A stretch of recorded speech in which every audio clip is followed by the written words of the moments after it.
All right, let me show you another amazing feature of ChatGPT. As a neural network, ChatGPT can be trained. So today we're gonna talk about how to train ChatGPT.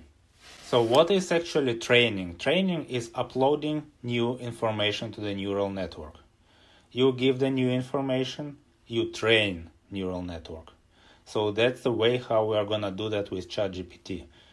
Remember that ChatGPT operates based on information up to September 2023 if it's version 4, or January 2022 if it's version 3.5. So we're gonna use 3.5 version. It's better for training because version 4 is trained in much more situations than 3.5. So 3.5, yeah, it's easier to train. And we'll ask some questions. Who is Yuri Anisimov, for example? How much is 2 plus 2? Problem, how many birds flew in the air? You'll see. It's quite interesting. So let's go to practice. Here we are going to create a new session for the training. And let's start with the question, do you know? Let me change it to 3.5. Okay. Do you know who is Yuri Anisimov? Okay, now see. Yes, ChatGPT mentions it was trained to January 2022. And there is no widely known figure named Yuri Anisimov. So ChatGPT doesn't know. Who am I? Okay, so I will teach it. Let's open my CV. So here is my CV. I will copy and paste it. So Control A, Control C, and then Control V. So now I copied and pasted all my CV. And here I will type, now, do you know who is Yuri Anisimov? All right. Yes, so based on this information, it already describes my biography. Overall, appears to be highly accomplished and versatile chemist. So that's about me. Okay. That was the first example. Now another question. I've recently said that we are opening new session for training. Why? Because training is appropriate for the particular session only. Within this session, ChatGPT remembers this information. If you open another session, for example, here I go and open a new conversation and then type again, who is Yuri Anisimov? Yeah, you see, again, ChatGPT doesn't know. Why?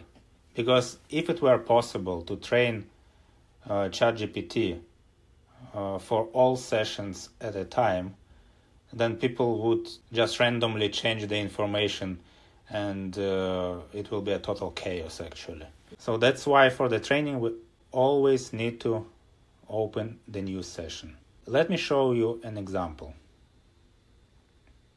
That's actually our second example. So here in the new session, I will type, how much is 2 plus 2? Okay, 2 plus 2 equals 4. Now follow my chain of thoughts and see what happens. As I previously told you, if everyone would be able to train the neural network in any chat, then it will yield a weird result, right? Let me object ChatGPT and say you're wrong. You are wrong.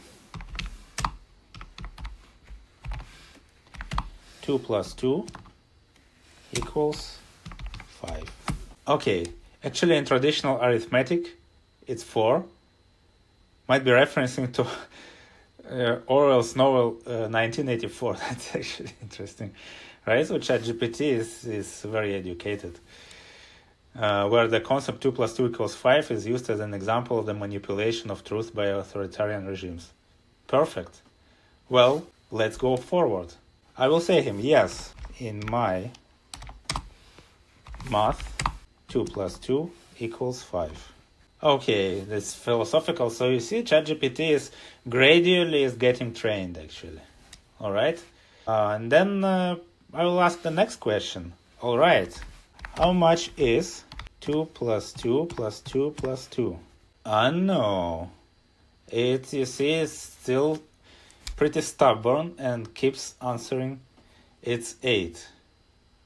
No, I will say, no, please use my math concept. Here it's actually glitching, you see?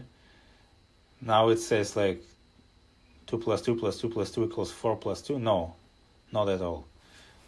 No, you made a mistake. 2 plus 2 is 5, and you have double of that. There you go. Right, it's 10. So see how we trained actually neural network to our new concept. Amazing, right? Okay, let's go to the next problem. Again, new chat. And here I will type a problem that I saw one time on the first grade math Olympiad. It's a pretty interesting problem. Okay. In the air flew an eagle, a pigeon, a fly, and a dragonfly. How many birds were flying in the air altogether? That's the question. In the given scenario, an eagle and a pigeon are both birds. Okay, therefore, there are 2 birds flying in the air, an eagle and a pigeon. The fly and the dragonfly are not birds, they are insects. So only the eagle and the pigeon count as birds. Okay, so ChatGPT knows who were birds and who were not birds. That's awesome. I will tell him, no, you're wrong. Actually, ChatGPT is right. So it was smart solving this problem. But I will tell him, no, you're wrong. No, you are wrong. Pigeon is not a bird. Let's imagine that pigeon is not a bird in our reality. Let's say imaginary reality. Pigeon is not a bird.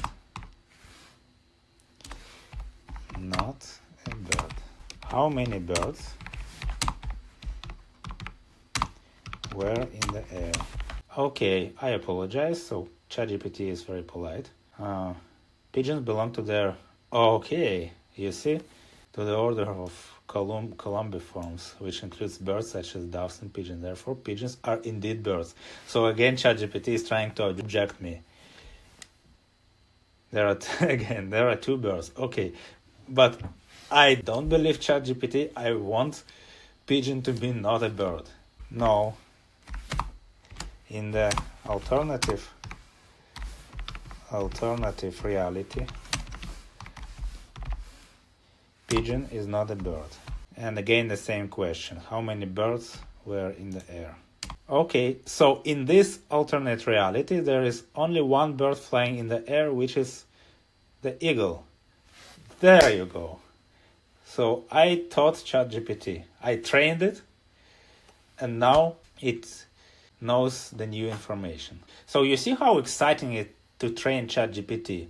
Sometimes it may be not so easy, but if you are keeping giving the information, if you insist with the information with ChatGPT, it will get trained. So that's actually the concept. You can try it yourself, enjoy the results.